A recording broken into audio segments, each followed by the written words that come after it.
Assalamualaikum warahmatullahi wabarakatuh. Saya Febri Dianovita dari MPI 7 dengan nomor NIM 2212310009 akan mempresentasikan makalah saya yang berjudul Budgeting Perencanaan Pembiayaan Pendidikan dalam mata kuliah Manajemen Pembiayaan Pendidikan yang diampu oleh dosen Aini Nur Ma'rifah MPD.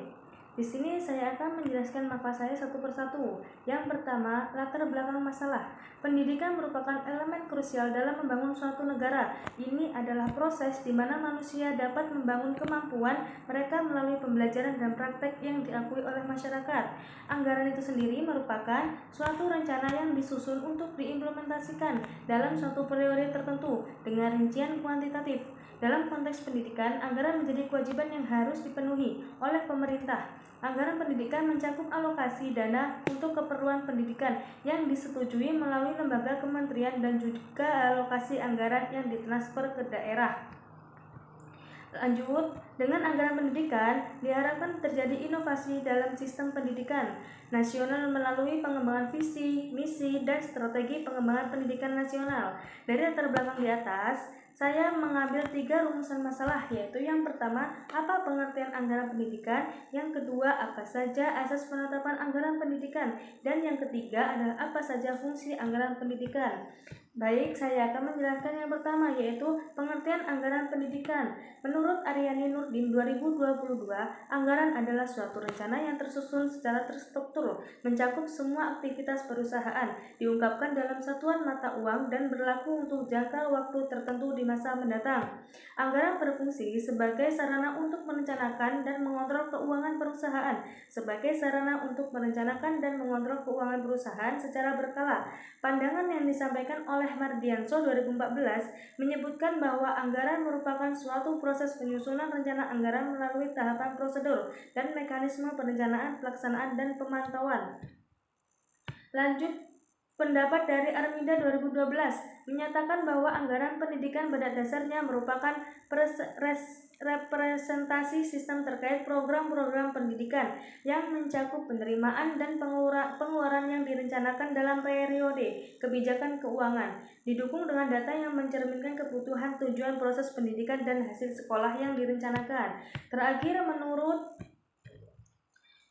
Fasli yang dikutip oleh Armida 2012, ada setidaknya 3 konsep yang berkaitan dengan anggaran pendidikan. Pertama, anggaran yang diperuntukkan bagi sektor pendidikan. Di sini selain anggaran pendidikan untuk masyarakat umum, juga termasuk pendidikan yang diatur oleh departemen lain selain Depdiknas. Kedua, anggaran yang diarahkan kepada Depdiknas mencakup semua anggaran untuk pendidikan nasional. Ketiga, mencakup semua anggaran pendidikan di semua departemen termasuk alokasi rutin untuk gaji PNS dan biaya operasional lembaga.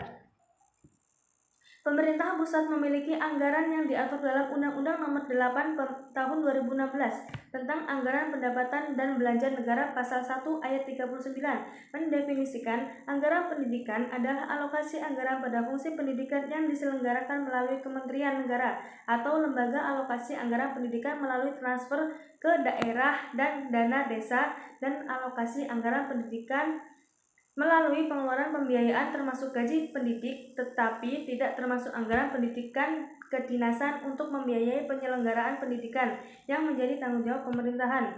Dalam Undang-Undang Dasar 1945, Pasal 31 ayat 4, negara memprioritaskan anggaran pendidikan sekurang-kurangnya 20% dari pendapatan belanja negara atau APBN, serta dari anggaran pendapatan dan belanja daerah APBD untuk memenuhi kebutuhan penyelenggaraan pendidikan secara nasional. Anggaran pendidikan di setiap wilayah digunakan untuk membiayai kebutuhan pendidikan bagi siswa di tingkat SD, SMP, SMA, atau SMK, sehingga mereka dapat memperoleh manfaat dari proses pendidikan tersebut. Oleh karena itu, dalam menetapkan jumlah dana dalam anggaran pendidikan, pihak yang terkait perlu merujuk pada data kebutuhan finansial yang diperlukan oleh siswa pada setiap jenjang pendidikan. Pembahasan yang kedua, menurut Undang-Undang Nomor 20 Tahun 2003 tentang Sistem Pendidikan Nasional bahwa pendanaan pendidikan sudah diatur secara khusus dalam bab berikut yang substansinya antara lain. Yang pertama, pendanaan pendidikan menjadi tanggung jawab bersama antara pemerintah pemerintah daerah, dan masyarakat. Yang kedua, sumber pendanaan pendidikan ditentukan berdasarkan prinsip keadilan, kecukupan, dan keberlanjutan. Yang ketiga, pengelolaan dana pendidikan berdasarkan prinsip keadilan, efisiensi, transparansi, dan akuntabilitas publik. Yang keempat, pengalokasian dana pendidikan. Lanjut pembahasan yang kedua, asas penetapan anggaran pendidikan. Menurut Afifah dan Munastiwi 2022 menyatakan bahwa dalam proses penyusunan anggaran pendidikan terdapat beberapa asas yang menjadi landasan yang kuat untuk mengambil langkah-langkah antisipatif guna mencegah penyalahgunaan anggaran pendidikan. Oleh karena itu, beberapa asas diterapkan dalam penyusunan dan penetapan anggaran pendidikan, yaitu sebagai berikut. Yang pertama, asas plafon. Asas plafon yaitu bahwa anggaran belanja yang boleh diminta tidak melebihi jumlah tertinggi yang telah ditentukan. Asas plafon dalam anggaran pendidikan mengacu pada pembatasan atau penetapan batas atas anggaran yang dapat dialokasikan untuk pendidikan dalam suatu periode waktu tertentu. Yang kedua, asas pengeluaran berdasarkan mata anggaran. Asas pengeluaran berdasarkan mata anggaran artinya bahwa pengeluaran pembelanjaan harus didasarkan atas mata anggaran yang telah ditetapkan. Asas mengeluarkan berdasarkan mata anggaran merupakan prinsip dalam pengelolaan anggaran pendidikan yang mengharuskan pengeluaran dana pendidikan untuk dikategorikan sesuai dengan jenis-jenis belanja dan mata anggaran. Yang ketiga, asas tidak langsung. Asas tidak langsung yaitu suatu ketentuan bahwa setiap penerima uang tidak boleh digunakan secara langsung untuk memenuhi keperluan.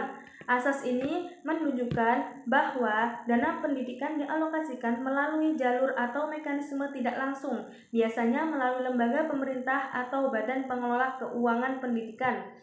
Pembahasan yang terakhir yaitu fungsi anggaran pendidikan. Menurut Toyomah dan kawan-kawan 2004 menjelaskan bahwa anggaran pendidikan merujuk pada alokasi dana untuk mendukung fungsi pendidikan yang ditetapkan melalui lembaga pemerintah pusat dan transfer dana ke daerah, termasuk pembiayaan gaji pendidik, tetapi tidak termasuk anggaran untuk pendidikan. Menurut Undang-Undang Nomor 17 Tahun 2003 tentang Keuangan Negara, Pasal 1 Ayat 1, Pasal 3 Ayat 1 yang mengatur tentang ketentuan pengelolaan keuangan negara menyatakan bahwa pengelolaan keuangan negara oleh pemerintah baik di tingkat pusat maupun daerah harus dilakukan secara tertib sesuai dengan ketentuan peraturan perundang-undangan yang berlaku, serta harus efisien, ekonomis, efektif, transparan, dan bertanggung jawab. Prinsip ini juga mengedepankan aspek rasa keadilan dan kepatutan.